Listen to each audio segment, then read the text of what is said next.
I know her for a couple of things. If you know what I'm saying. Yeah.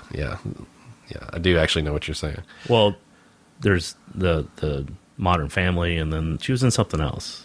So that was a couple of things I was thinking of. Oh, I'm sorry. I thought you were talking about, a couple of things. Oh, sorry. Chris, I don't please. want to alienate any of our female listeners out there in podcast land. Now, and of course, Vanessa Hudgens is known for, and she's like in a sex tape or something, right? That's what she's known for. Well, not necessarily sex tape, just pictures. Oh, okay. Some nude pictures. Yeah, and she looks great in them. Oh, hot. And then, Cuba Gooding Jr., who he's an attractive man. He was in Jerry Maguire. Mm-hmm. You might know him from that, or Radio. Radio with Ed Harris, I believe.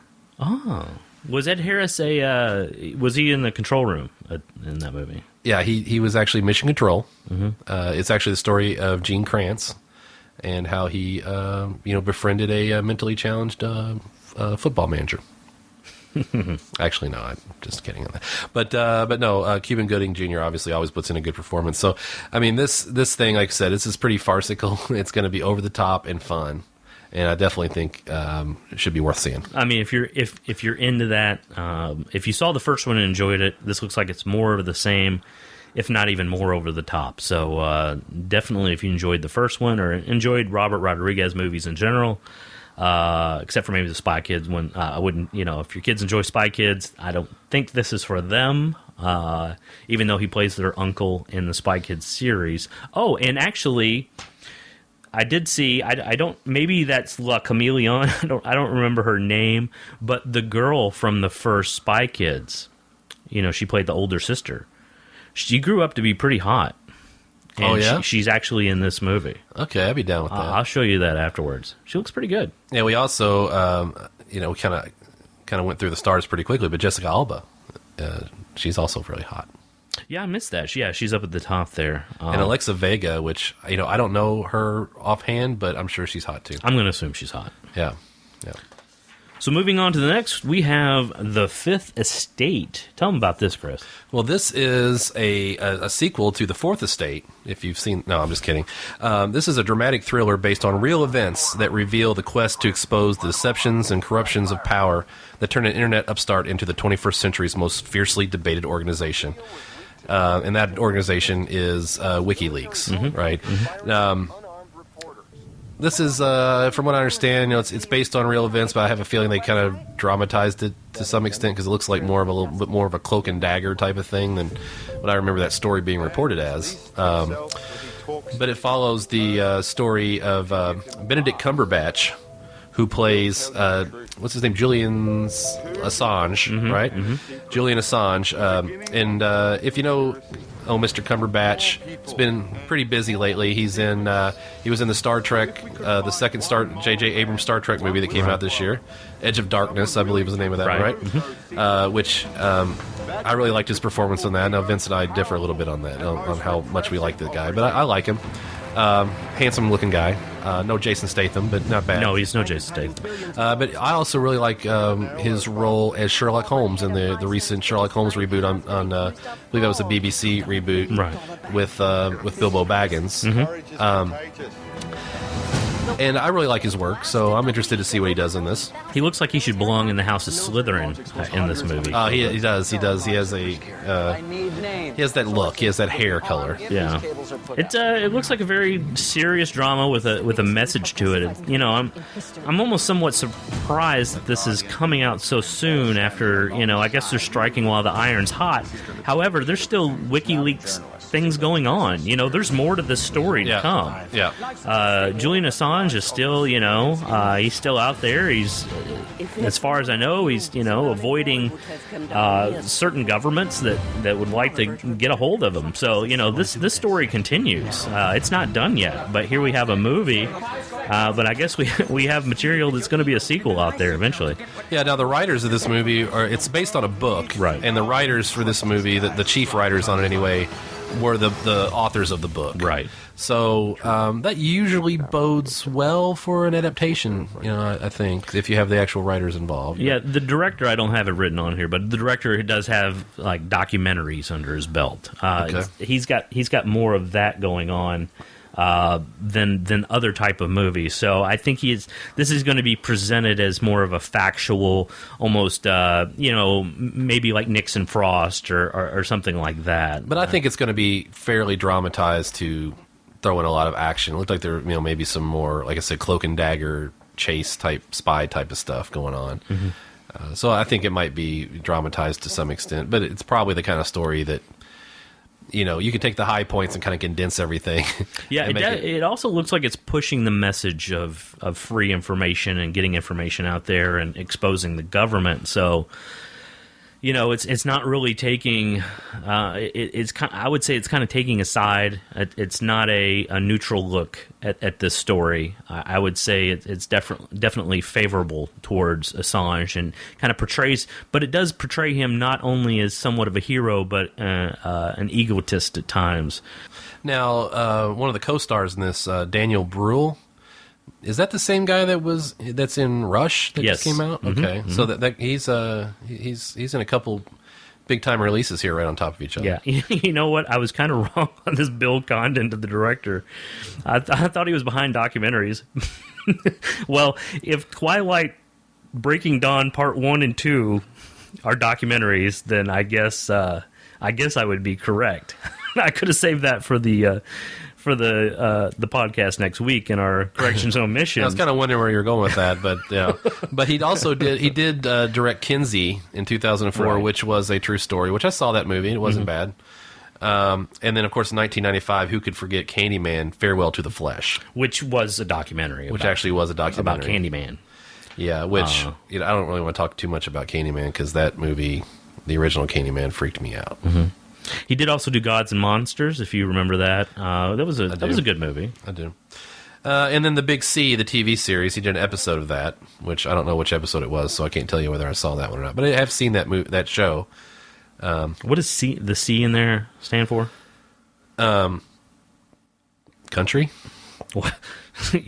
Well, that's kind of where I was going, but I wasn't sure. Tilde, I would imagine that's that key that's above the tab key. Oh, I thought that was one of his documentaries, The Life of Tilda Swinton. Oh, it could be. I don't know. I was thinking of that little key that's kind of like a wavy. Oh, yeah, the tilde. Oh, wait, or is that the tilt? I don't know. And then, of course, the Breaking Dawn Part 1 and 2, that famous documentary about the wolves, the lichens and the vampires and Are there lichens in that? Right? That's Underworld. No. Well, isn't it the same thing? Isn't that a werewolf in general as a lichen? Oh, do they refer to him as lichens in the Twilights? I don't know if they refer to him as that, but I thought that in general that's what werewolves were. Well, they're lycanthropes. You just call them lichens for short. I don't know. I think Underworld. I think lichens. I mean, I think werewolves. I think of other things. Yeah. Well, I just I'm the familiarization with the lycanthropes. I just call them lichens for short. Yeah, and vamps. There's vamps and lichens in this. Well, but I get them mixed up when you refer to them as lichens because I think of the things that grow on trees. Those little like fungal things that grow on trees. Aren't those lichens? Yeah, and they're also on Facebook as well. I also that's right. have a lot of lichens on there as well. Yeah, we get a lot of lichens. The last movie is one that I'm not so sure. The story. I can't see this going places. Now, it's about some star-crossed lovers and two enemy families. Wait, star-crossed lovers? We already talked about Gravity. Right. I mean, it's kind of a similar thing, I guess. We're talking, stars and forbidden loves. I don't know. It seems a little dramatic for me. We're, of course, talking about Romeo and Juliet, which, I've been waiting. Now, you might not know this, Vince, but it's actually based on a story by William Shakespeare. And I have been waiting years for somebody to do a version of this on the big screen. You mean Bill Shakespeare wrote this? Billy Shakes himself. Oh, wow. And not to be confused with Shakes the Clown. Oh, okay. Different guy. Mm-hmm. But yeah, I have, this thing was written back in 1603 or something, and I've been waiting for years, for centuries, for someone to put this on the big screen. I was really hoping Bars Luhrmann would do it, but I don't know. If it's out there, I've missed it. Well, I guess it just wasn't a popular enough story. I mean, I kind of know this Bill Shakespeare guy a little bit. I've seen some of his work. It just doesn't seem like movie material, or maybe even something that would be that popular. The way he talks is kind of weird. The way he writes, it's kind of funny. Yeah, I it's read very it, pretentious. Yeah, I read it and I'm like, what the hell was he just? I can't even. Some of it rhymes, some of it doesn't. Yeah. I mean, I don't know. It seems like he's trying to be funny at times, but he needs to kind of clean that up a little bit. He uses so many cliches too. Oh, I know. I mean, so many lines that you've heard 1,000 times. I mean, what's this guy? I mean, Romeo? Seriously? I mean, he's supposed to be romantic, and they go ahead and call him Romeo. Yeah. I mean, come on. Yeah, I don't buy it. But this film was directed by Carle, stars Haley Steinfeld.